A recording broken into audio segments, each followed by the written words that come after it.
This is called 235 years of U.S.-Canada relations in an hour, and I'm going to take the full hour. So we'll get underway. We'll have questions after that, though, and I'll be happy to answer questions then about whatever it is you might have on your minds. Almost everything about my country's development has happened in recognition of the United States reality.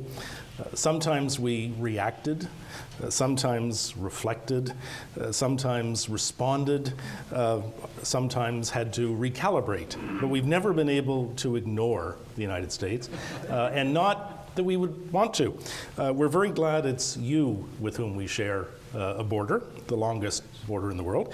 Canadians, I think it's safe to say, would not want to be anywhere else on the planet aside from adjacent to you folks. And I hope that's a reciprocal feeling. There you go. I'm good at fishing for applause. Implicitly, we anticipate a second 235 years and a third after that. But tonight is about how it is we got to where we are now. We share a rich and complex history. Since history was my passion the first time that I went to university, and since we don't get weekly occasions in my line of work to talk analytically about the past, this is a particularly welcome opportunity for me. A strong, constructive, mutually beneficial relationship with the United States is Canada's #1 foreign policy priority. While American leaders have seldom said so, the reciprocal may indeed be equally true. But it's not for me, a Canadian diplomat, to tell you how to rank order your foreign policy priorities. So I'll just lay out the 235 years and let you be the judges.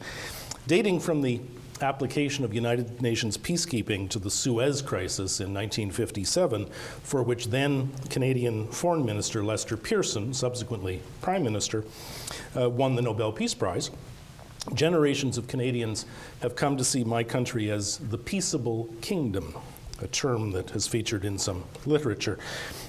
We Canadians do a lot of comparing and contrasting. Your guess as to which country is the perennial benchmark. Of course, in the 1770s, residents of the 13 colonies regarded British Quebec, which included this very spot, as anything but peaceable. Your Declaration of Independence sought life, liberty, and the pursuit of happiness, and it was from us, my British ancestors, that you were seeking liberty. It's a measure of the essential pragmatism of our two populations that we've been able to have a relationship at all, let alone such a good one. The Treaty of Paris of 1783 ended the Revolutionary War, but some issues lingered. The Jay Treaty of 1795 largely resolved them. Suspicions did endure, however. Pulitzer Prize winner Alan Taylor's magisterial book, The Civil War of 1812, American Citizens, British Subjects, and Irish Rebels, and Indian Allies, chronicles what happened next to the relationship.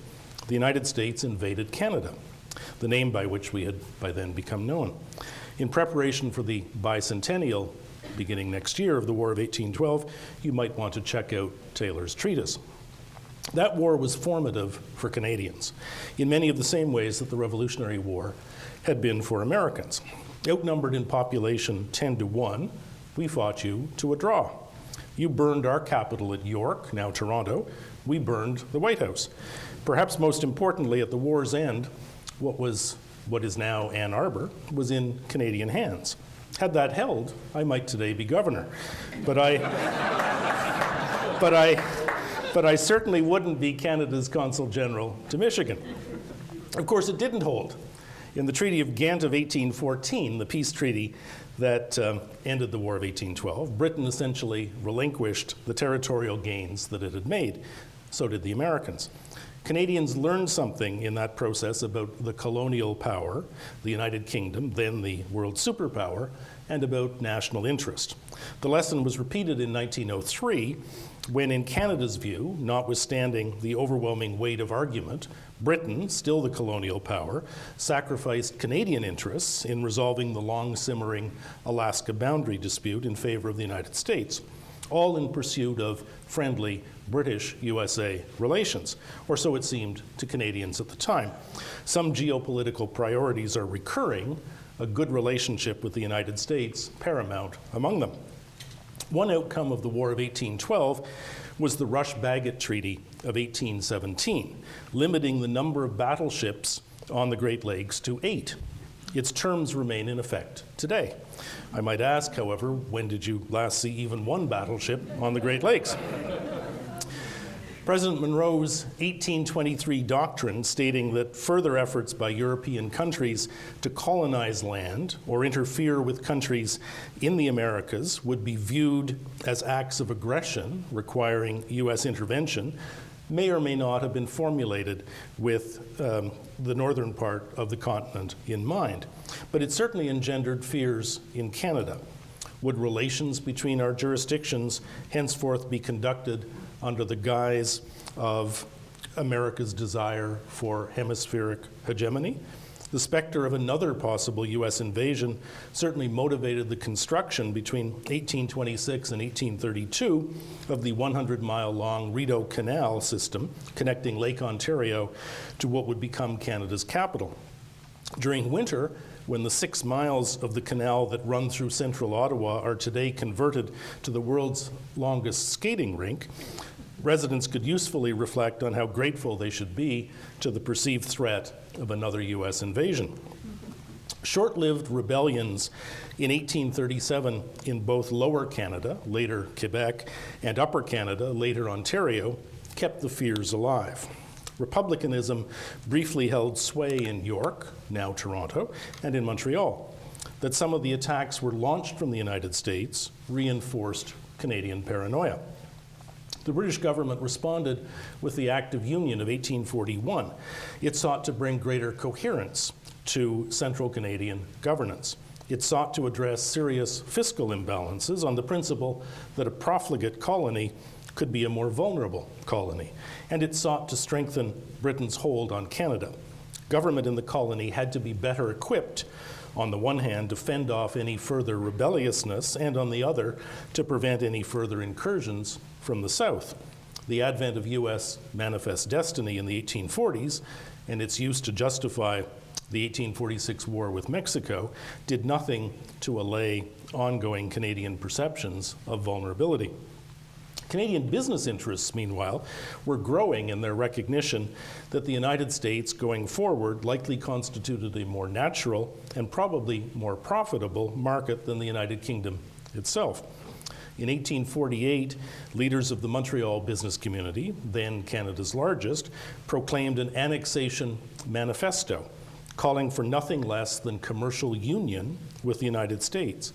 This led in 1854 to a treaty of reciprocity between the British North American colonies and the United States, with each side removing duties on a lengthy list of mostly agricultural products and natural resources. Reciprocal access was provided quite extensively to North American fisheries. British and American shipping had access, upon equal terms, to the St. Lawrence River, the Canadian canals, and to Lake Michigan. Trade more than doubled over those 10 years from 1854 to 1866. Whether as a result of reciprocity, however, we'll never know for sure. The region was booming at the time. Railways were being constructed in the United States Midwest. And of course, there was a huge demand created by your Civil War. Some accuse Britain of having been an ambivalent observer during the war, or maybe even worse. That can't be said particularly of Canada. We were regarded by both sides as potential guns for hire. But overwhelmingly, Canadians fought on the Union side, perhaps as many as 50,000 of us. Notwithstanding lingering suspicions about the Republic and its intentions, Canadians were drawn to the cause of individual liberty. It is estimated that as many as 100,000 American slaves had fled via the Underground Railroad to Canada in the decade from 1850 to 1860, with the principal destination being Windsor, the community on the other side of the Ambassador Bridge, more specifically to Sandwich, the longest settled community in Canada west of Montreal. Ironically, as demand and business opportunity grew, U.S. companies became more protectionist. The US government abrogated the 1854 Reciprocity Treaty in 1866. Apprehension that the victorious Union Army might decide to turn its attentions northward, exacerbated by raids on several Canadian locations in 1866 by the Fenians, a group of radical Irish Americans centered in New York, provoked another bout of Canadian fear and introspection. After 80 years of recurring paranoia, this time we actually decided to form a country. And so, in 1867, as the provinces of Ontario, Quebec, New Brunswick, and Nova Scotia came together, still under British sovereignty, and created the Dominion of Canada. The rallying cry, however, wasn't life, liberty, and the pursuit of happiness. The Canadian counterpart, enshrined in the British North America Act of 1867, which remained our Constitution until 29 years ago, was peace, order, and good government. It's just possible that in those two alternative phrases, life, liberty, and the pursuit of happiness on the one hand, and peace, order, and good government on the other, you can derive much of what you need to know about the differences between American and Canadian thinking. It worked. Perhaps due to the prowess we then projected as a unified geography, or maybe due to exhaustion and your need to be preoccupied with Reconstruction, you didn't turn around and invade Canada.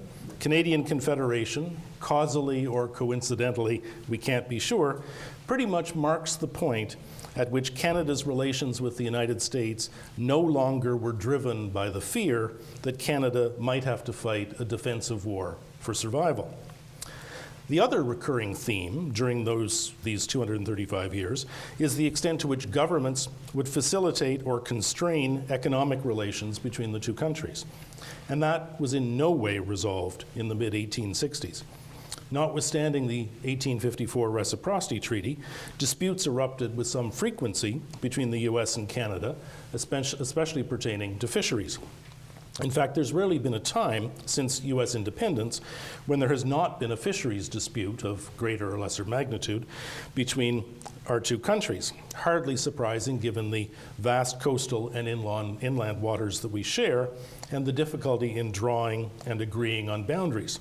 Parenthetically, we have a small handful of boundary disputes with the United States to this day, the largest being over an area the size of Connecticut in the Beaufort Sea northeast of Alaska.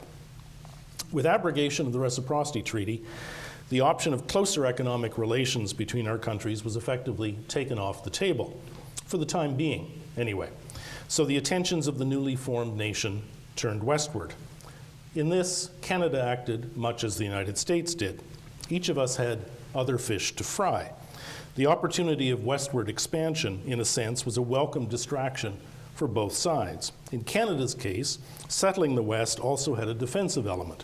If you settled your West, and we didn't, the specter of American northward movement might rear its head again. And so, during the last decades of the 19th century and the first of the 20th, Canada embarked on a period of national consolidation. The provinces of Prince Edward Island, Manitoba, British Columbia, Alberta, and Saskatchewan joined our confederation. Sir John A. Macdonald, Canada's first Prime Minister, our George Washington except in the military sense, served as head of government for 19 years between 1867 and 1891. In 1879, his government introduced its national policy. It was a policy with three pillars: building the Transcontinental Railway, the Canadian Pacific Railway, attracting immigrants to settle the West, and protection of infant Canadian industries with high tariffs. The Liberal opposition in Canadian politics at the time, centered to a great extent in southwestern Ontario, continued to believe that free trade with the United States offered a better model for Canadian development. They were cautious, however. This issue lent itself to demagoguery. Political parties shifted positions on trade liberalization over the course of the next century. Macdonald, the author of Protectionism, actually found himself accused during the 1891 election campaign of wanting to amalgamate Canada with the United States. His famous response, "A British subject I was born, a British subject I will die." True to his word, he died a British subject 3 months later. His Liberal opponent in that campaign, Quebecer Wilfrid Laurier, endorsed unrestricted reciprocity, or free trade, with the United States. Some American politicians publicly embraced Laurier's idea, touting it as a forerunner to inevitable political union. That proved to be the kiss of death in Canada for free trade for the next 20 years, until 1911, when Laurier, who had become Prime Minister in 1896, was waging his final campaign. He advocated strongly, Laurier did, in that election, for free trade. Robert Borden, his conservative challenger, opposed free trade with the United States and advocated for a Canadian Navy.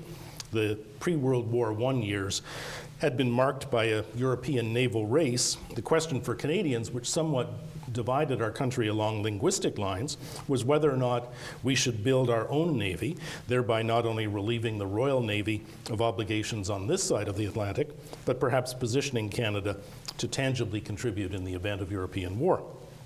Laurier's government was resoundingly defeated on the free trade issue. It would be another 77 years before free trade with the United States would dominate a Canadian election campaign. Then, in a switch, it would be the Conservatives proposing it and the Liberals fighting against it. Both times, even though they took opposite positions on the issue, it was the Conservatives who won. The election of 1911 came just 2 years after the conclusion of the Boundary Waters Treaty, which created the International Joint Commission. Don't infer from this any Canadian schizophrenia. It's possible, on the one hand, to worry that in a free trade relationship with a country 13 times as populous as yours, your industry might flee, while on the other being pragmatically disposed to binational arrangements of equality, in this case regulating boundary waters in the mutual interest of two countries. Absolutely key to the success of the International Joint Commission model from Canada's perspective is that it's an institution in which there is no asymmetric power relationship. The United States and Canada enjoy equal weight. The biennial meeting of the IJC took place in Detroit in October for the first time ever in conjunction with the annual meeting of two other binational fora, the Great Lakes Commission and the Healing Our Waters Coalition. Now, back to my chronology. Canada's newly constituted Navy didn't have to wait long before the opportunity to make a seminal contribution. Great Britain entered World War I on August 4th, 1914, Canada 1 day later. The United States' posture of neutrality ended in April of 1917 with Congress's declaration of war. World War I changed many things for Canada.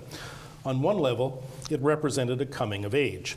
With a population at the time 1/13 that of the United States, Canada suffered more than half as many military deaths in that war as the United States did. Convinced on the battlefields of Europe and the seas around it that Canada had transitioned from colony to nation, Prime Minister Sir Robert Borden insisted on a separate seat at the Paris Peace Conference. Not only did Britain initially oppose, so did the United States. Canada was seen here as an extra British vote. Britain's last Liberal Prime Minister, David Lloyd George, ultimately acquiesced and persuaded the reluctant Americans to do so as well. Apart from Great Britain, delegations from Canada, India, Australia, Newfoundland, New Zealand, and South Africa were all seated. But World War I was about much more than countries coming of age. It also represented a changing of the guard. The case can pretty strongly be made, I think, that after World War I, the world had a new superpower. Canada, Australia, India, and other countries that were part of the Commonwealth all saw themselves less and less as colonies. And the mother country, Britain, was broke. The UK had become massively indebted to the United States in order to be able to prosecute the war. For the first time, the United States found itself as creditor to the former colonial master. Its territory unscathed by the war, with much of Europe in rubble, the American century, or centuries, had been launched. Canada could not be impervious to these developments. Canadian prime ministers from World War I onwards paid much more attention to the United States than they did to the United Kingdom. This constituted a real change. not yet formally responsible for the conduct of our own international relations. Britain continued to discharge that role until the Statute of Westminster in 1931. Canada nonetheless opened a legation office in Washington in 1926, which was our first diplomatic mission anywhere. The United States reciprocated the same year, opening an office in Ottawa. The 1920s were a period of post-war prosperity in both of our countries. In yours, it was also the time of Prohibition. From 1920 to 1933, Canadians honed a capacity to provide quick and quality response to American commercial needs. Mackenzie King, the longest-serving Prime Minister in Canada's history, led our country for almost 23 of the 27 years from 1921 to 1948. He was a Harvard PhD who subsequently worked 4 years for the Rockefeller Foundation in New York City. Previous prime ministers had generally been educated in Great Britain. King personified the shift in Canada's mindset. His time in office corresponded closely with that of your longest-serving president, Franklin Roosevelt. The two worked extremely closely together. King embraced many of FDR's New Deal policies to combat the Great Depression in Canada, and they collaborated tightly in prosecuting World War II.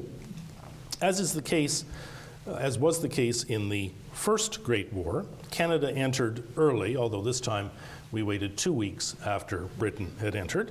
Again, Canada was on the battlefield in the high seas more than 2 years before the United States entered.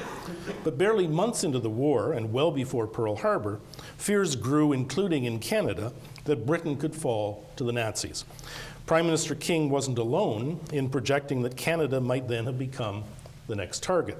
He met with President Roosevelt at Ogdensburg, New York, on the St. Lawrence River in August of 1940. There they announced the creation of the Permanent Joint Board on Defense, a body that in its permanence obviously was being created to outlast the crisis represented by World War II. Historians understand that the idea was President Roosevelt's and that Prime Minister King readily agreed. The agreement put in place much closer Canadian-American military cooperation than had previously pertained. The board became the senior advisory body on continental security. It exists to this day and comprises 2 national sections made up of diplomatic and military representatives. Quebec City provided the venue in August 1943 for a highly secret military conference, codenamed Quadrant, between the British, Canadian, and United States governments. Presidents Roosevelt, Prime Minister Prime Minister Churchill, and Prime Minister King represented their respective countries. Planning began there for the invasion of France, codenamed Overlord. There was discussion of increased bombing of Germany and of the buildup of U.S. forces in Britain prior to an invasion of France.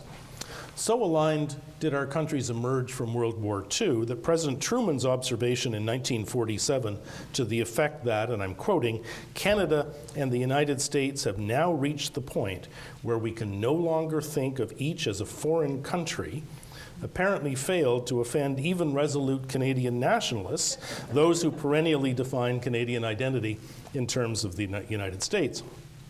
Seeds of U.S.-Canada defense cooperation that blossomed during World War II led directly to full Canadian participation in the creation of NATO, the North Atlantic Treaty Organization, in 1949, and of NORAD, the North American Aerospace Defense Command, headquartered in Colorado Springs, in 1958. NORAD probably being the most important military agreement to which Canada subscribes.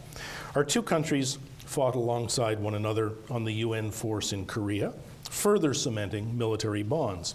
And those bonds have only grown since.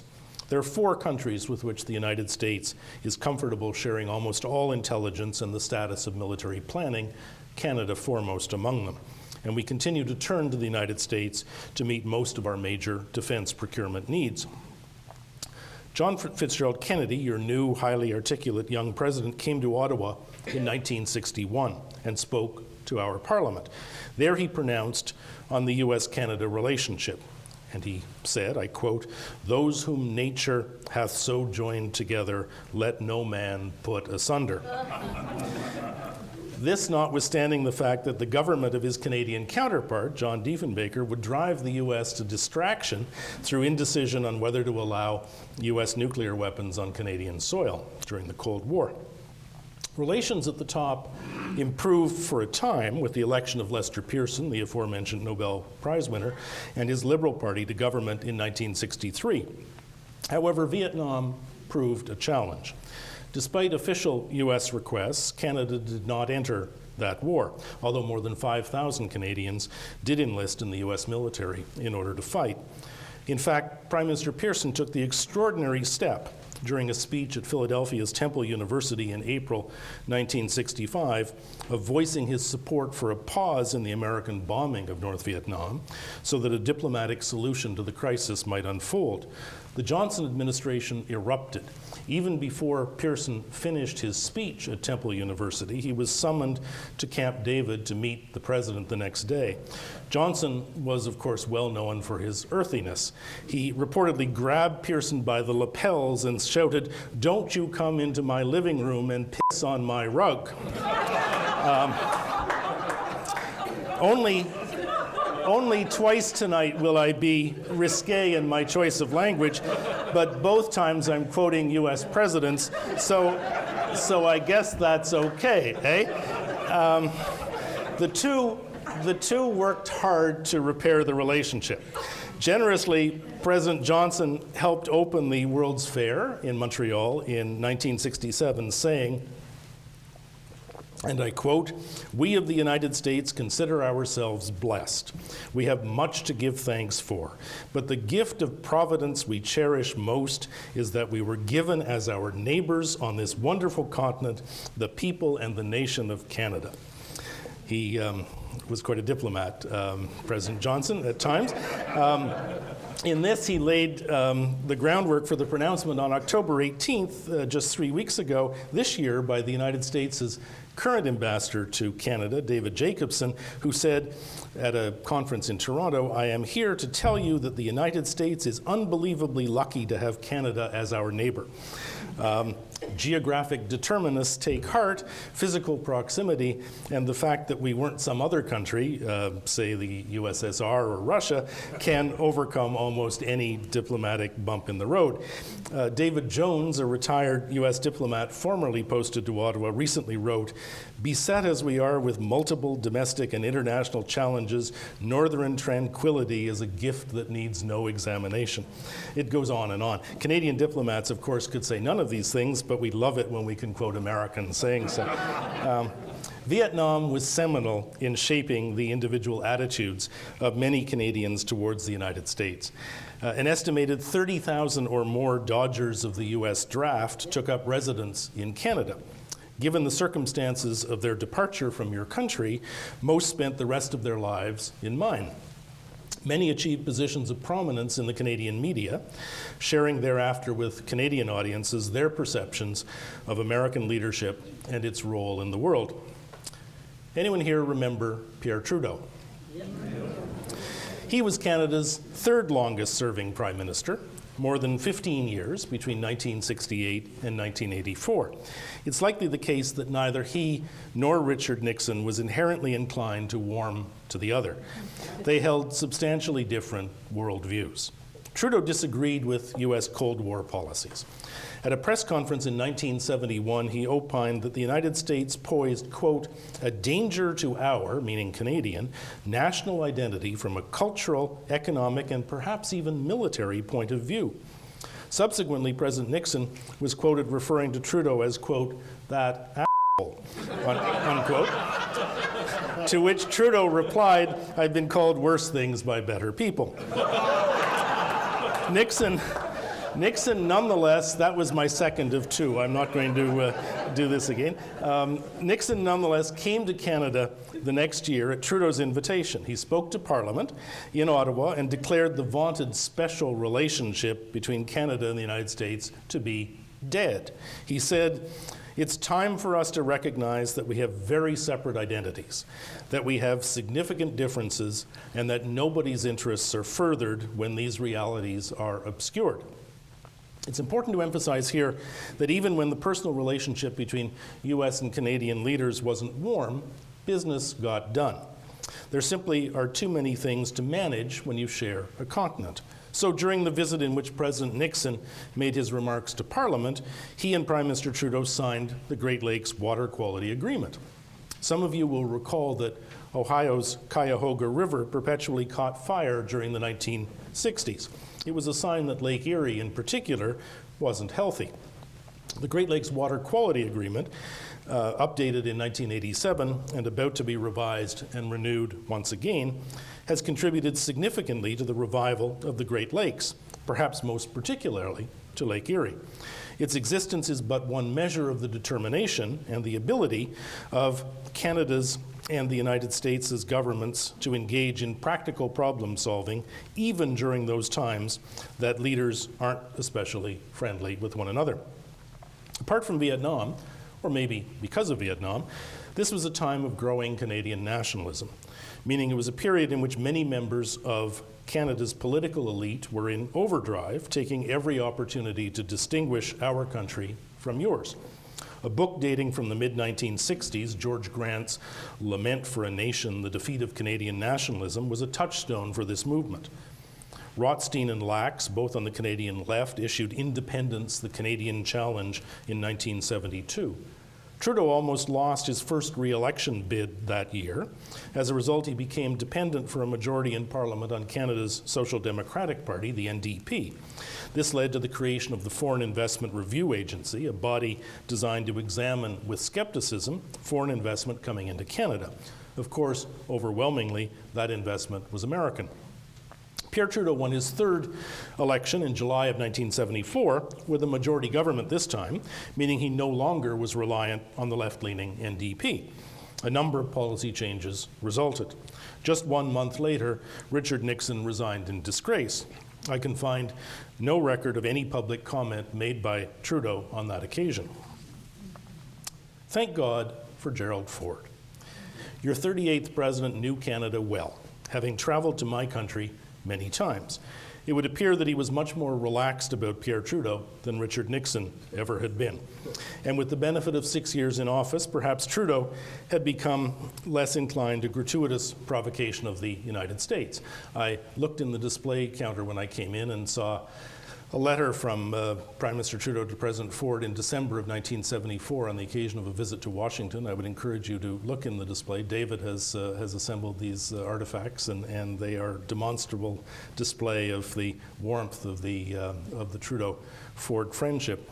The first G5 summit, the US, Japan, Germany, the United Kingdom, and France, took place in France in 1975.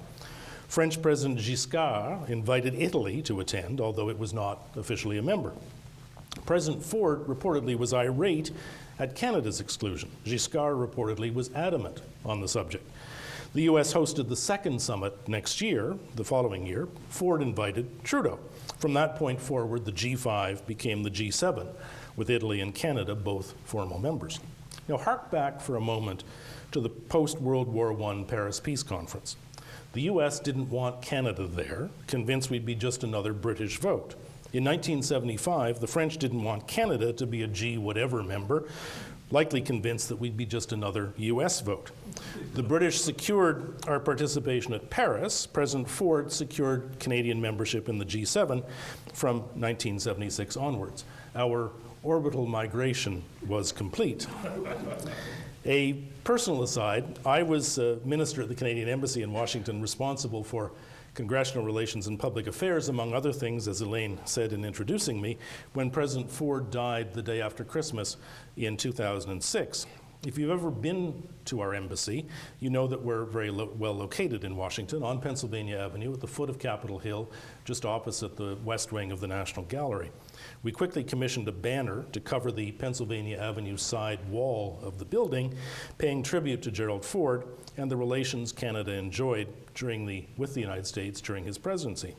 Elaine, you were there on February 27th, 2007, when my predecessor as Consul General, Robert Noble, presented the banner to the Presidential Museum in Grand Rapids. And coming full circle, this January, I visited the banner at its new home in Grand Rapids. Arguably, Gerald Ford was the only US president with whom Pierre Trudeau actually got along. President Carter was the only elected United States president since before the Great Depression never to visit Canada during his term of office. In other words, this isn't about partisanship, liberals and conservatives and Democrats and Republicans. Jimmy Carter evidently found Pierre Trudeau's lecturing the United States on its management of the free world to be as irritating as Richard Nixon had and as Ronald Reagan would.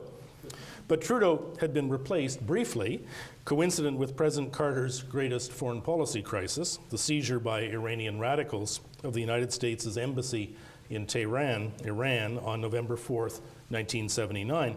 Several US diplomats and their spouses managed to escape that day to the Canadian embassy. We secluded them there for almost 3 months, equipping them with Canadian identities and passports, which made it possible for them to board a plane to Switzerland at the end of January of 1980. This operation, which obviously involved great personal risk to those on the ground, was overseen by Canada's first female foreign minister, the Honourable Flora MacDonald, and by my former boss, then Prime Minister Joe Clark. Clark had beaten Trudeau that May in an election. His minority government lasted only 9 months, however, before losing a rematch to Trudeau in February of 1980. Clark, like Brian Mulroney, who became our prime minister in 1984, had fought his election campaign partly on the issue of the need to restore good relations with the United States.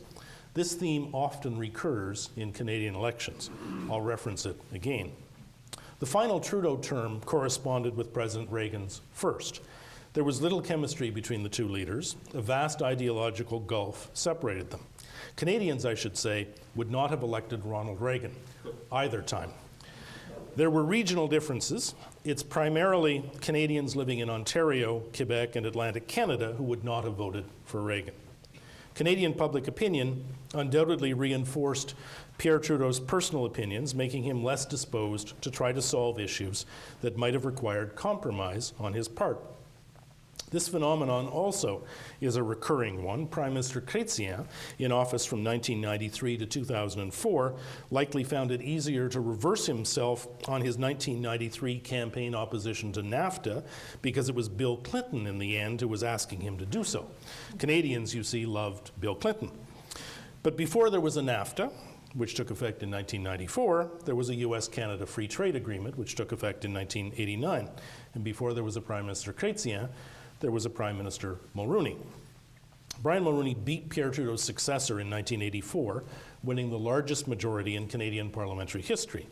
He campaigned hard in support of an improved Canadian relationship with the United States, even more so than Joe Clark had done in the election 5 years earlier.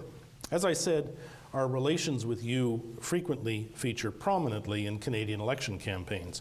I think I'm glad that the reverse is not true. Pierre Trudeau had alienated American leaders in so many ways. Canadians came to conclude that we paid too heavy a price for his indulgences. And it wasn't just at the level of the presidency that we encountered problems. A distinguished former Canadian diplomat and academic, John Holmes, wrote in his 1981 book, Life with Uncle, The Canadian-American Relationship, that, quote, Canada, the good ally, got more generous treatment in Congress than a Canada regarded as too friendly with Castro and Mao. Having arrived in Washington for my second tour there just months after the Harper government came to office in 2006, I can personally attest that members of Congress with whom I spoke had an acute sense that the new Canadian government was not trying to score domestic political points off of the United States. They may not have known much else about Canada, but they knew that. And they seemed to think that this represented a change in behavior on our part. Back to 1984. Mulroney was a businessman. For 6 years prior to becoming leader of the Progressive Conservative Party, as it was then known, he had been president of the Iron Ore Company of Canada, a subsidiary of a US multinational. He was a deal maker, and he never met anyone he couldn't charm, including Ronald Reagan. In March of 1985, Reagan visited Canada, Quebec City, in fact, on St. Patrick's Day, no less. There, the two leaders, both of Irish descent, held what came to be known as the Shamrock Summit. On stage, in front of media, arm in arm, they sang When Irish Eyes Are Smiling. Canadians who had voted for an improved relationship with the United States certainly got what they were looking for, and quickly at that. Beginning in 1985, and for the remaining years of the Reagan presidency, Mulroney tried to secure from the United States an agreement on acid rain abatement, the phenomenon whereby emissions from industry, principally from coal plants located in the industrial Midwest, traveled north and east via prevailing winds, and, brought back to Earth via precipitation, acidified and destroyed forests and lakes in central Canada and the eastern United States. President Reagan would have none of it. The science didn't support the theory, it was asserted. It took the advent of President George H.W. Bush to secure an agreement. As a result, the problem has been largely mitigated. Historically, overt pursuit of good relations with the United States has enhanced Canada's scope to disagree with the United States on some important foreign policy issues of the day. So, for example, Brian Mulroney and his foreign minister Joe Clark, the previous prime minister briefly, were global leaders in the anti-apartheid movement in South Africa. In that, they found themselves on opposite sides from both Ronald Reagan and Margaret Thatcher. And Clark threw himself into the Central American peace process, an issue on which, again, Canada found itself at odds with the United States. Full disclosure, I was Clark's senior policy advisor at the time. South Africa and Central America were among my files, so to speak. The key point for our purposes today, though, is that because no U.S. diplomat posted in Ottawa at the time could honestly have reported back to Washington that the Mulroney government was disagreeing with the United States on these issues simply for the domestic political benefits in Canada of needling the superpower, something Pierre Trudeau was frequently accused of doing, Canada paid no evident price insofar as its relations with the United States were concerned. On the single issue that came to define the Mulroney government's relationship with the United States, pursuit of a free trade agreement, the Prime Minister's warm personal relationship with the President and other key members of the administration was instrumental in overcoming both the inertia and skepticism with which official Washington often confronts opportunities like that one. A little background. Under Lester Pearson and Lyndon Baines Johnson, Canada and the US had entered into what became known as the Auto Pact, as in Automotive Pact, in 1965. Fortunately, this was signed just months before Pearson's Temple University speech. The pact greatly benefited the large American car makers.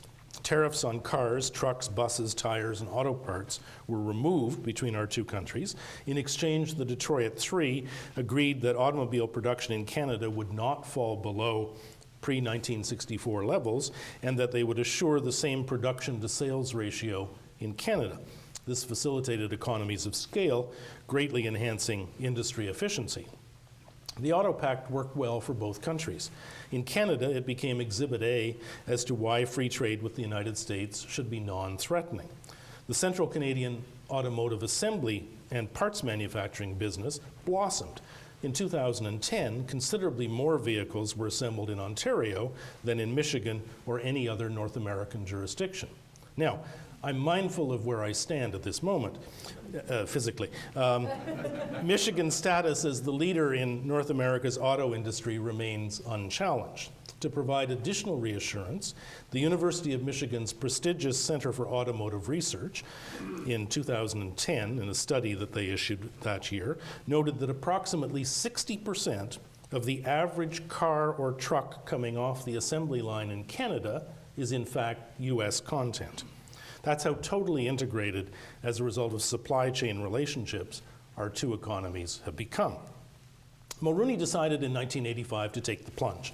Even though free trade with the United States had not featured in the 1984 election that brought him to office, he opted to pursue a deal, effectively confronting, for the first time since 1911, what had become a third rail in Canadian politics. A free trade agreement became for us, I should say, what NAFTA later became for the United States, a cosmic initiative. In relative terms, NAFTA was a yawn in Canada. 3 years of hard negotiations ensued, frequently coming close to failure. The agreement, once reached in 1988 required approval by the Canadian Parliament and the United States Congress. Even with his overwhelming majority in the House of Commons, Prime Minister Mulroney could not secure parliamentary agreement. Our Senate, still under control of the Liberal Opposition Party, balked. Mulroney called a general election. The issue was free trade. The two opposition parties, between them, won a majority of the electoral vote. But Canada has a multi-party parliamentary system, and in which first-past-the-post outcomes prevail, district by district. Mulroney was returned with a reduced majority of seats. The legislation was reintroduced in the House of Commons, this time with the people of Canada having spoken on the specific issue. The Senate capitulated. Another aside, the biggest electoral losses that the Mulroney government suffered in 1988 relative to his record-setting victory in 1984 were in Ontario. Interestingly, every Ontario district facing the United States, those that were most proximate to the United States, that Mulroney's Progressive Conservatives had won in 1984, they lost in the free trade election of 1988. Go figure. The much improved Canada-US relationship extended through the administration of George H.W. Bush and the administration of Bill Clinton. Brian Mulroney's role in building the coalition in support of the first Gulf War cannot be exaggerated. Not only did Canada contribute an outsized contributed in an outsized fashion militarily, but the Prime Minister, with the encouragement and support of President Bush, spent a lot of time on the phone talking to leaders with whom he may have had a stronger rapport than what President Bush did. The modern-day bilingual French-English capability of Canadian prime ministers can be a big asset in this kind of situation. The Prime Minister was instrumental in impressing on a skeptical French President Mitterrand the importance of a unified effort. France, of course, carries a veto at the UN Security Council, and partly at Canada's urging, President Bush had decided to go the Security Council route in terms of seeking authorization for this intervention. Venezuela was a temporary member of the UN Security Council at the time, perhaps not as much as now, but even then it was disinclined to line up behind US leadership. However, Prime Minister Mulroney had worked very closely with Carlos Andrés Pérez, the president of Venezuela at the time, and he was able to parlay that relationship into Venezuelan acquiescence in the Gulf War resolution. Also contributing to Canada's influence, apart from membership in the Commonwealth and La Francophonie, two multilateral institutions of which, by definition, the United States cannot be a member, was the fact that in 1989, for the first time, Canada became a full member of the Organization of American States. Previous Canadian governments had been paralyzed by fear that if we joined the OAS and echoed the United States position there, we would undermine our standing with many other member countries. And conversely, that if we disagreed with the United States at the OAS, we could jeopardize our critical bilateral relationship. Mulroney and Clark believed that Canada could walk and chew gum at the same time.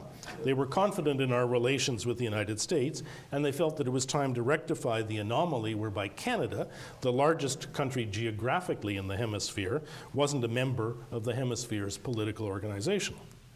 In this hemisphere and elsewhere, it has normally been to Canada's advantage that we are perceived as enjoying good relations with the United States. It's generally assumed worldwide that the US and Canada are close. When it's evident that we aren't, as was the case for most of the Trudeau era and for a few years under Prime Ministers Chrétien and Martin, our standing elsewhere in the world suffers. The go-between and interpreter roles that Canada often plays can be beneficial to us, to the United States, and to third countries. It disadvantages all parties when we take ourselves out of position to discharge those functions. Canadian electors, while perhaps impressed by the influence that Prime Minister Mulroney seemed to be able to exert on global developments, nonetheless also place a premium on independence. That is, any Canadian Prime Minister or party that is perceived to have become too close to the United States is usually punished at the next election. Brian Mulroney retired in June of 1993. There are many reasons why the Progressive Conservative Party under Kim Campbell, his successor as leader and prime minister, suffered a near total electoral annihilation that autumn. But one of the reasons, assuredly, was that Canadians felt the government on which they were passing judgment had become unbalanced in its relations with the USA. Opposition leader Jean Chrétien was provoked to promise during the campaign that, unlike Mulroney, he would not be going fishing with the US president. Canadians embraced the distance from the United States that Chrétien offered. He was elected with a solid majority. And when instead of fishing he became a frequent golfing partner of President Clinton, Canadians seemed not to notice. Because again, Canadians like Bill Clinton. The rapport honed between the two leaders on the golf course undoubtedly contributed to President Clinton's decision to enunciate a stronger U.S. position on the 1995 Quebec referendum on sovereignty than might otherwise have been expected. Jim Blanchard, a distinguished former governor of Michigan, albeit a Spartan, detailed the U.S. role in that referendum campaign in his book, Behind the Embassy Door, Canada, Clinton, and Quebec, written after his term as U.S. ambassador to Canada. The warmth of the Chrétien-Clinton relationship did not, however, extend to President George W. Bush, another U.S. president for whom a large majority of Canadians would not have voted. Prime Minister Chrétien's government, indeed all Canadians, found stunning the rapidity with which the US-Canada border seized up after 9/11. An efficiently operating border with the United States is critical to our viability as a nation. Canadians died in the World Trade Center. The Canadian deputy commander at NORAD in Colorado Springs was in charge that day as it happened, and so was responsible for bringing down all air traffic across North America in the wake of the attacks. More than 230 US-bound planes were landed in Canada from Asia and Europe. Canadian communities housed more than 30,000 passengers headed for the United States for several days. In some cases, the community of Gander, Newfoundland, population 9,600, housed 6,000 Americans for the better part of a week with essentially no tourist infrastructure. A lot of very close relationships were built during that time. Like you, we felt vulnerable after 9/11, but not particularly to an attack launched from your country. Most Canadians had trouble understanding why Americans felt sufficiently vulnerable to an attack from Canadian soil to warrant seizing up the border between the two of us. Truck and passenger traffic headed into the United States via the Ambassador Bridge was backed up to Chatham, Ontario, 80 miles away. Canadians were bothered by the totally unfounded assertions uttered then and repeated since that some of the hijackers came to the United States from our country. In 1938, when President Roosevelt inaugurated the Thousand Islands Bridge between Ontario and New York State, he said, and I quote, "This bridge stands as an open door. There will be no challenge at the border and no guard to ask a countersign. Where the boundary is crossed, the entry words must be pass friend." Canadians instinctively knew after 9/11 that pass friend was no longer practicable, and we responded pragmatically. The government proposed to the Bush administration a suite of measures which came to be known as the Smart Border Accord.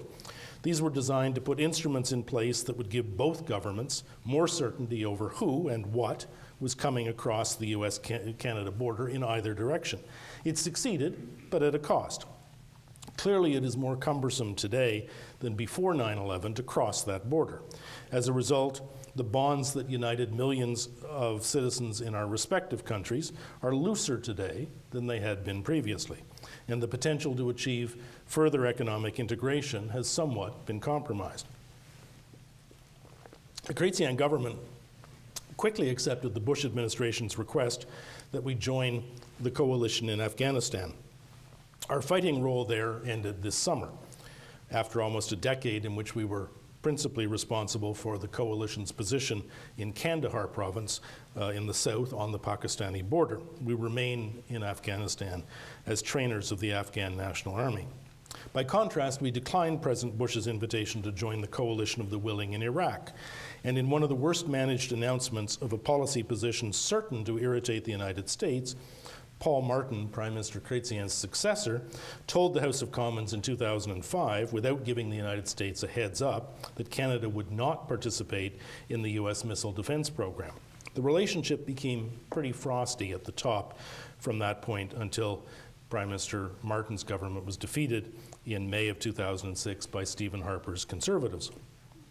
An efficiently operating border that achieves both countries' security needs has been Prime Minister Harper's greatest bilateral preoccupation since coming to office. We didn't oppose the Western Hemisphere Travel Initiative, your passport requirement, but we did press hard for it to be implemented only after a critical mass of Canadians and Americans had passports or alternative acceptable identity documents in hand. The Bush administration opposed any delay. If I were asked to identify the single greatest triumph of my most recent Washington posting, it unquestionably would be our success in persuading Congress, in the face of administration opposition, to set the WHTI implementation date back by 18 months. This February, Prime Minister Harper and President Obama launched in Washington a Beyond the Border Accord. Their objective was to find ways, through technology and information sharing, to push scrutiny back away from the border to the extent possible. Both countries would like to do more scrutiny at the perimeter, i.e. before visitors or cargo enter North America, creating greater scope for ease of movement at the actual border between our countries. And we're both committed to achieving a greater degree of regulatory harmonization, thereby eliminating some of the time-consuming complications that confront commerce. This is, or at least should be, as important to the United States as it is to us. Canada is the principal export destination for Michigan and for 34 other US states, and for the United States as a whole, to be sure. Remarkably, the 34 million of us, that's how many of us there are, buy more from the United States than the 500+ million people of the European Union do. More remarkably, the province of Ontario, Canada, population 14 million, buys more from the United States than you sell to all four so-called BRIC countries, Brazil, Russia, India, and China, put together, their population 2.7 billion. 8 million US jobs depend on trade with Canada, 237,000 in the state of Michigan. But the world's largest two-way trade relationship needs constant tending if it's to continue to grow. It grew by more than 20% in 2010 over 2009, and the Michigan-Canada trade relationship grew fully 43% in 2010 over 2009.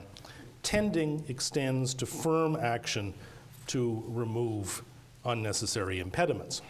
In macro terms, improving the border is our #1 foreign policy priority with the United States. Infrastructure is one of the critical contributors to improvement.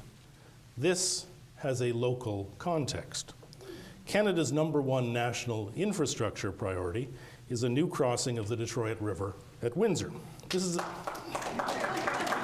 thank you. I take that as agreement and support. This is a subject I've now talked about to audiences across Michigan. Indeed, I feel that it's given me the opportunity to visit every hamlet in the state of Michigan. So far, however, I haven't been very persuasive. Perhaps someone will want to raise it during question time. That's coming right up because I'm almost finished. Suffice it to say that we hope that Michigan's leaders will soon find a way to make this bridge happen. With so many millions of jobs in both of our countries relying on everything working just right every day at one 83-year-old Ambassador Bridge, the employment risks associated with there being no alternative option at Detroit Windsor are simply too great to permit continued inaction on this file. Energy and the environment are also huge priorities for us. We discovered after the Kyoto Protocol was fashioned in 1997 that two countries sharing a continent with heavily integrated manufacturing economies who are one another's best customers cannot pursue significantly divergent policies on climate change. We are fully aligned with the United States' GHG reduction commitments, 17% of 2005 levels by 2020, agreed at Copenhagen in 2009. We're also committed, consistent with NAFTA's energy chapter, to North American energy integration and, if possible, North American energy self-sufficiency. Guaranteed access to Canadian energy supplies was one of the USA's principal NAFTA objectives. In discharge of that commitment, we have proceeded to develop our reserves, which in the case of oil are the world's third largest. In the process, we've become the United States' largest supplier of imported oil, natural gas, electricity, and uranium. We are proximate, reliable, and like-minded. The energy is privately developed, not subject to the capricious treatment that government-owned supplies in most OPEC countries suffer. Still, we get mixed signals from the United States, most recently relating to approvals that are necessary from the State Department for new transboundary pipelines. Trade policy issues are always important between our countries. Canadian softwood lumber is one sector that perennially encounters discriminatory treatment. We resolved that one, at least temporarily, with a binational accord in 2006. However, it expires next year. The U.S. government's Recovery Act of February 2009 introduced protectionist barriers to a host of Canadian components. U.S. parent companies of Canadian subsidiaries were particularly hurt. Fully 1/3 of our massive two-way trade relationship, the world's largest, takes place intra-firm. Company on one side of the border providing components to the same company on the other side of the border. Another third takes place within long-established supply chain relationships. U.S. companies bidding on Recovery Act contracts found in many cases that they were disqualified by the U.S. government because some of the components that they would use in delivery of those projects came either from their subsidiary in Canada or from suppliers that they have been using for decades. The Jobs Act, recently presented to Congress by President Obama, sadly includes exactly the same protectionist language to which Canada had previously negotiated an exemption by guaranteeing U.S. firms access to procurement opportunities let in Canada. In other words, what we're talking about here is a reciprocal arrangement. We're not asking for anything that we aren't prepared to give. We constantly note to anyone who will listen that Canada is not China. We don't compete with the United States on wages or on labor, health, or environmental standards. Many U.S. lawmakers understand that. We'll keep making the point to those who need to hear it. Over the course of this lecture, and this is my last page, I've described both in detail and from 30,000 feet a 235-year-long symbiotic relationship between our two countries sharing responsibility for making a massive continent work to mutual advantage. While the USA's relationship with each country is unique, it can safely be said, I think, that both qualitatively and quantitatively, with no country is your relationship as remotely sophisticated as it is with Canada. Obviously, relations with one another aren't domestic. We're both sovereign countries. Literally, they are international, therefore. But the term intermestic has cleverly been coined specifically to describe the US-Canada relationship.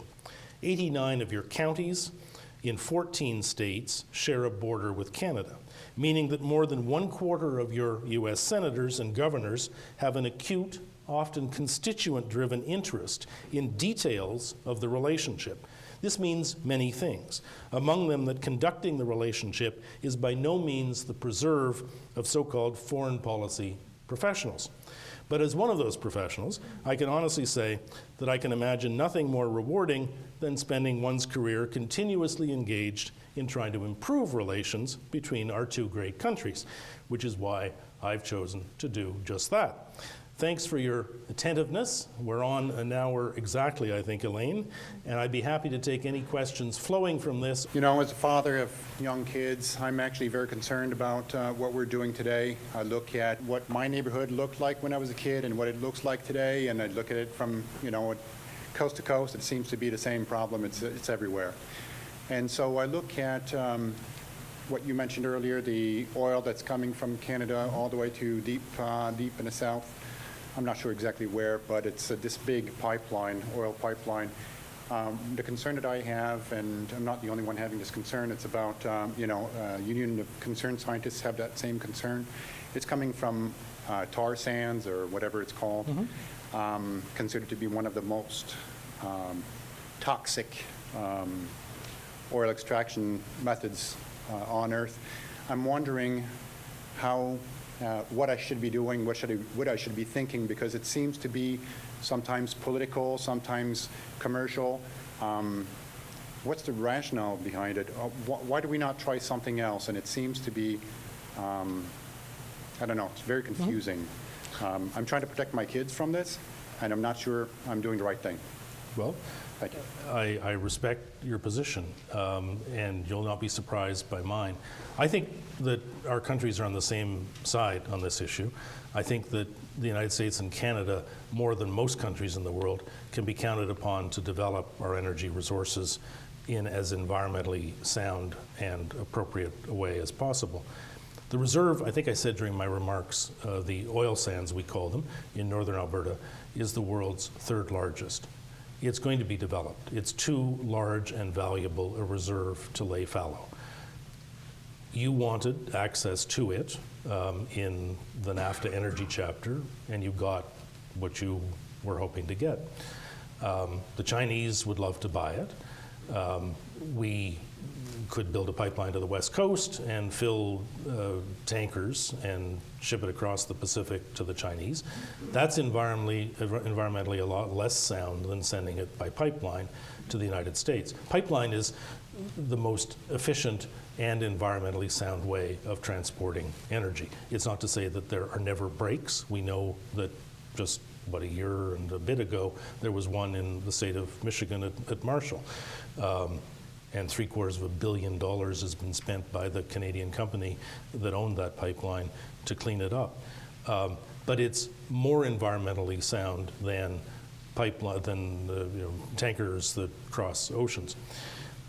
The pipeline that you're talking about, the Keystone XL, for which we're seeking approval from the U.S. State Department, they have to approve it because it crosses an international boundary, would carry upwards of 800,000 barrels of oil per day. It's a $7 billion Canadian investment in the United States. The pipeline itself would create 20,000 jobs over 2 years in the United States. The energy development in the oil sands, approaching $100 billion over the next 4 or 5 years, much of it American capital, will create, using standard economic modeling, 343,000 jobs in the United States, 10,600 of those in Michigan, because overwhelmingly we source equipment and technology and services from the United States. 90 cents, in fact, of every dollar invested in that energy development finds its way back to the United States, a much better rate of return than energy development by American firms anywhere else in the world, save and except in the United States itself. So the jobs impacts are clear.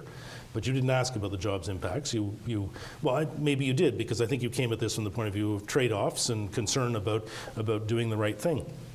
The energy the oil that pipeline would carry, 800,000 barrels at its upper end, could displace half of the USA's energy imports from the Middle East. Tom Friedman, who writes for the New York Times, periodically uses the line, the United States is financing both sides in the war on terror, as in you send your resources to the Middle East to buy the oil, and then you send your forces to the Middle East to ensure that you can continue to buy the oil. There's no assertion by anyone, at least I've not heard it, I hope never to hear it, that Canada in any way is involved in financing the war on terror. If you wished to displace your energy imports from the Middle East, here's a way to do it.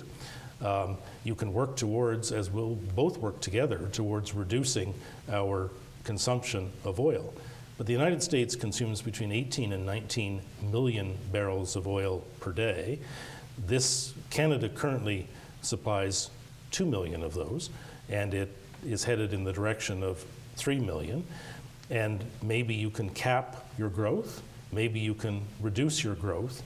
The issue then becomes, where do you want to buy it from as long as you're using it? This part of the world in particular, I find in my travels in Michigan, Ohio, Indiana, and Kentucky, that I find an awful lot of people who don't think that there's a switch that can be flicked tomorrow and that somehow the United States will, as a result, no longer be producing energy-intensive manufactured goods. In this part of the world, you produce energy-intensive manufactured goods. That's how people earn their livelihoods. And it's important that we both do it sensitively in a way that respects the environment. The GHG emissions associated with oil sands production have fallen 29% per barrel in the 15 years that there's been significant development of the oil sands. People sometimes question, we're raping the land, it's asserted. Canada is 3.8 million square miles.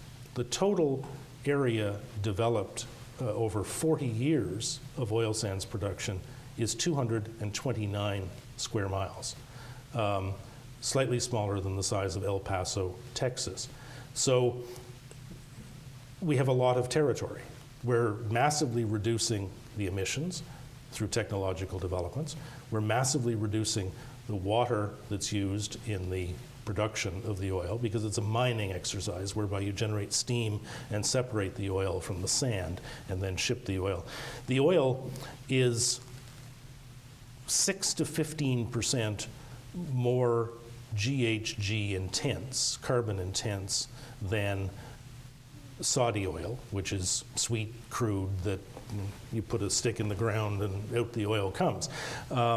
It's no more GHG intense than a lot of remaining crude produced in California, because most of the wells that were drilled in California are now old, and they're essentially producing residue, and the intensity of the energy needed to extract that oil, in fact, is greater than the intensity of energy necessary to produce the oil in Canada. So it's a matter of trade-offs. We're committed to doing this responsibly. It's a reserve that's going to be developed. We're not, frankly, prepared to be told by the United States, thou shalt not develop that reserve. If the reserve were in the United States, I don't think there's any question but that it would be developed. We are a sovereign country. We don't tell you what you can develop in terms of your resources, and we respectfully ask that you not tell us. We've committed to GHG reductions. We have to achieve those, and if we produce more oil sands oil, then we have to make the trade-offs elsewhere, but we're committed to doing that. So I would ask your indulgence as we proceed to do this responsibly. We're getting bombarded by both sides of this issue on the bridge. Should we have another bridge over the Detroit River or not? So I'd like you to convince me why we should. And also along with that, I wonder what your perception is of what would happen if something accidentally happened to the Ambassador Bridge, causing it to collapse in one day. Yeah. Well, how long have you got? This, the Ambassador Bridge is not about to fall down, but it's 83 years old.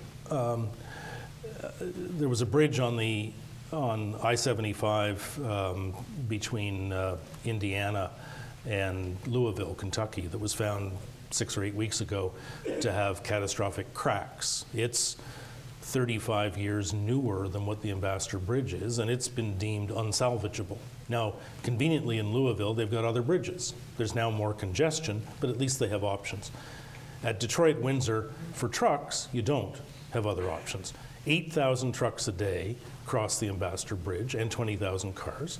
When they get into Windsor, they have to travel 10 miles through 17 traffic lights before they connect to highway. We can't bring freeway to the foot of the Ambassador Bridge. Since 1929, there's been development, a lot of it on both sides, but more on the Canadian side. The University of Windsor's at the foot of the bridge. There are retail, residential, historic graveyards, you name it. So we can't provide freeway-to-freeway access. The new bridge will do that, which environmentally is a lot more efficient. Secondly, the issue isn't really a terrorist act that would bring down the bridge. That's pretty hard to do, presumably. But there could be either a catastrophic accident or a terrorist attack that wiped out the customs plaza. You know, you've seen trucks of flammable material that turn over on a highway or on a bridge and catch fire, and the bridge is incinerated essentially. And we're not talking about wooden bridges here. It takes a long time to rebuild. If a customs plaza, yours or ours, were to be obliterated in such an accident, neither of our countries could possibly allow traffic to cross the bridge and enter our country, because we wouldn't be prepared to suspend the right to know what's coming into our country. We're saying you need redundancy. You need additional capacity, whether you accept the argument that there's going to be a straight line increase in traffic or not. Our populations are 350 million today, Canada and the United States put together. In 25 years, they're going to be 450 million. 450 million people are going to generate 20 or 25% more commerce than what 350 million people do. And so the demand will be there, we're convinced. There are 5 bridges in the Niagara Peninsula. They carry less traffic between them than what the bridges at Blue Water and the Ambassador Bridge do, significantly less, and we're building another one. We're proposing to build another one at Fort Erie Buffalo. There's ample demand, and good, sound public policy requires, we would argue, that there be additional capacity to provide insurance, whether against terrorist act, catastrophic accident, or old age. Again, it's 83 years old. At some point, it will not be usable. If 1/4 of US-Canada trade crosses the Ambassador Bridge, more trade than crosses any other crossing anywhere in the world, and 8 million US jobs depend on US-Canada trade, then 2 million US jobs depend on everything working just right at the Ambassador Bridge every day. There is no, with respect to the detractors, there is no rational argument against building this bridge unless you happen to own the existing one. And if you own the existing one and you make monopoly profits of, it's a private firm, so we don't know for sure, of probably $50 or $60 million per year in monopoly profit, plus the 50 or 60 million that you would make in regular profit, then it's rational to try to preserve that for as long as you can. And so, he could spend 50 or 60 million and still not be behind the game. He's not spending that much, but he's spending a great deal, and we've read many reports of how he's spending it. But that doesn't make it right. It doesn't make it the appropriate thing for all of the people, not just of Michigan and Ontario, but half of Ohio's trade with Canada. They do 32 billion. Michigan does 62. Crosses the Ambassador Bridge. The Ohio State Senate unanimously passed a resolution endorsing the bridge. Governor Daniels of Indiana is next Monday speaking at the Mackinac Policy Forum in Lansing. And I have it on good authority that he, during that speech, will remind people that the state of Indiana does most of its trade with Canada across the 83-year-old Ambassador Bridge, and that it's time that conservatives, he's one, recognize that competition is a capitalist value, that competition is what ensures that capitalism thrives, and that nobody has a right to a monopoly. The owners of the Ambassador Bridge would like to preserve their monopoly. Can't blame them. But that doesn't mean that we should submit to their campaign. Their bridge will remain profitable for as long as they can keep it operational. They talk about twinning their existing bridge. And indeed, they've submitted a request to do so, which has launched an environmental review process in Canada, which could go on for some time. We won't drag our feet, but it took 5 years for the DRIC, as it was known, now the New International Trade Crossing, to get its environmental approval. But there's some obstacles, even if the environmental impacts were seen to be not significant. The first is that they don't own the land that they require on the US side in order to be able to twin. Riverside Park in the city of Detroit is owned by the city of Detroit. It was developed with federal money, and by virtue of that fact, it would require an act of Congress for the city of Detroit to sell it. And the city of Detroit said they won't. The U.S. Coast Guard, which has to issue a permit to allow twinning to proceed, has made clear that they won't issue a permit until the Ambassador Bridge folks can prove that they own the land. The city of Windsor, which would have to close a city street in order to allow twinning to proceed, has made clear that they won't do so and that they oppose twinning and favor the new bridge. Twinning, if you think about it, doesn't address the problem. The customs plazas are already congested. And so dumping twice as much traffic, since it's a 6-lane bridge that's talked about, potentially twice as much additional traffic, into the same congested customs plazas achieves nothing of the objectives. And this is a national security insanity. All secondary screening on the Canadian side has to be done 2 miles away. The customs plaza on the Canadian side at the existing bridge is 12 acres. 14 acres. The customs plaza at the new bridge will be 132 acres. We'll be able to do everything we want at that plaza. Secondary screening, so-called low-risk secondary screening on the U.S. side, is done by U.S. Customs and Border Protection 5 miles away. It's an honor system. Trucks are dispatched and they're told to show up. If they've got something, they can throw it out the window, for that matter. There's absolutely nothing stopping them on either side from doing that. You know, nuclear fissile material in a canister, out the window. It makes no sense. It is not in the economic security or the national security interests of 2 G7 countries for us to be as reliant upon this thin thread as what we are. And so I hope that you will go away persuaded and that you will be in touch with your legislators. The governor doesn't seem to need any persuasion. He has looked into this.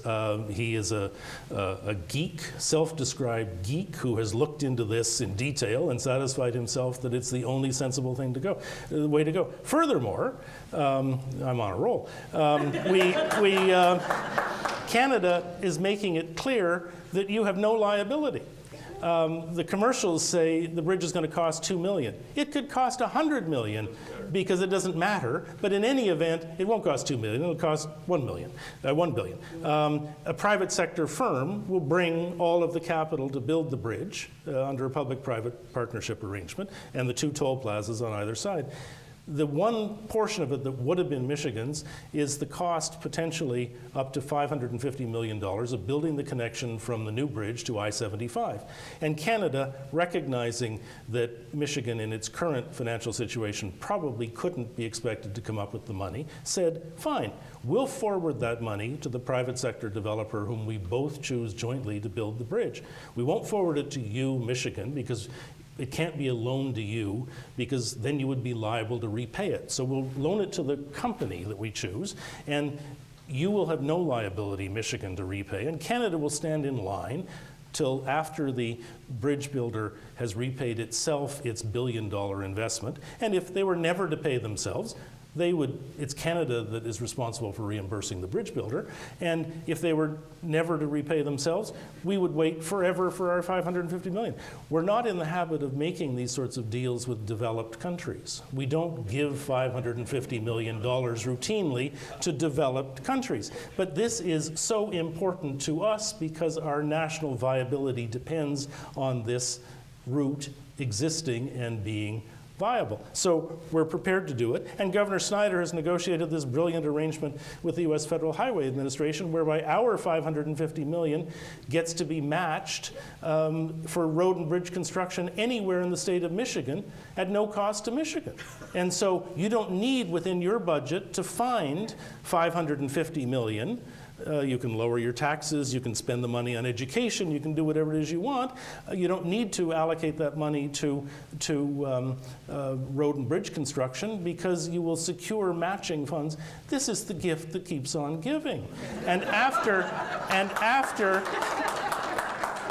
And after 50 years, approximately, maybe 45 years, each of Michigan and Canada will receive $50 million of revenue, each of us, from the new bridge for the remainder of its 125-year lifespan, with Michigan having put nothing down and assumed no liability. And that's not a problem for us. You know, we're not saying shame on you.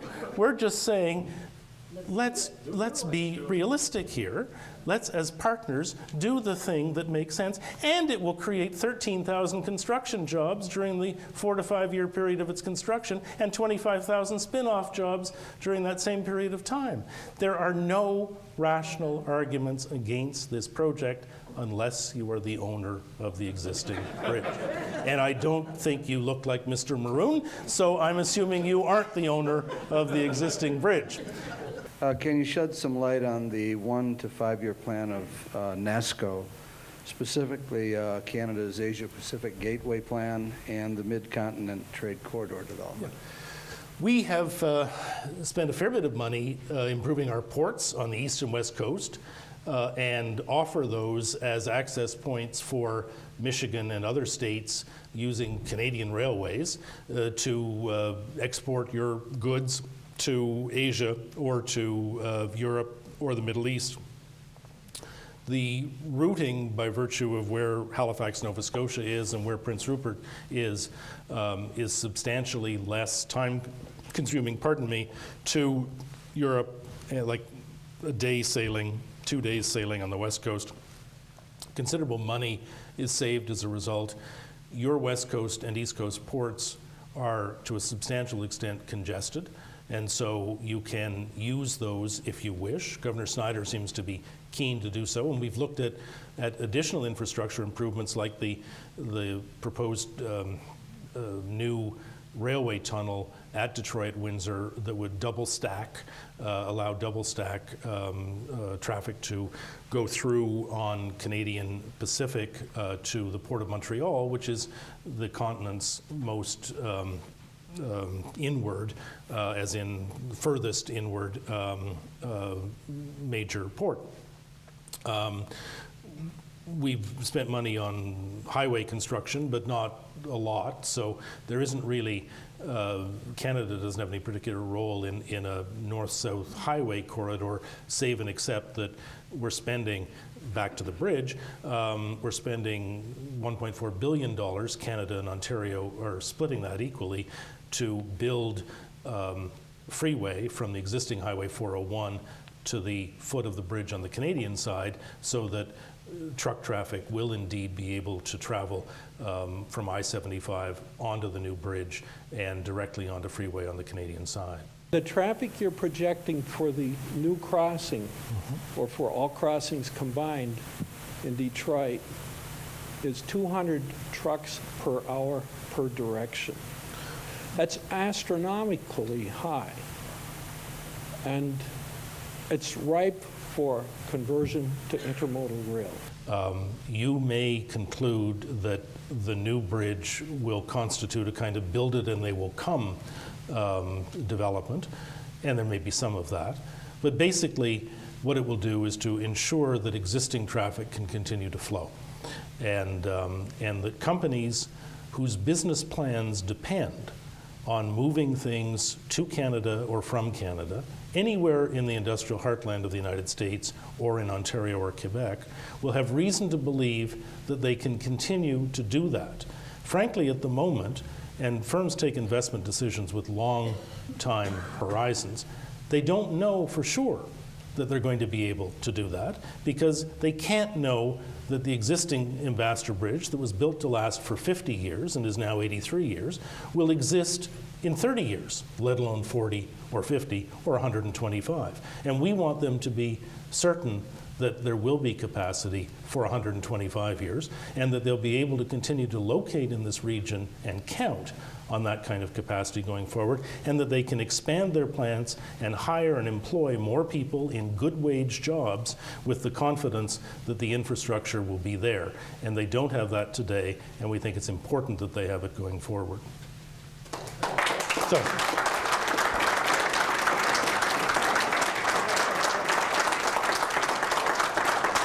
I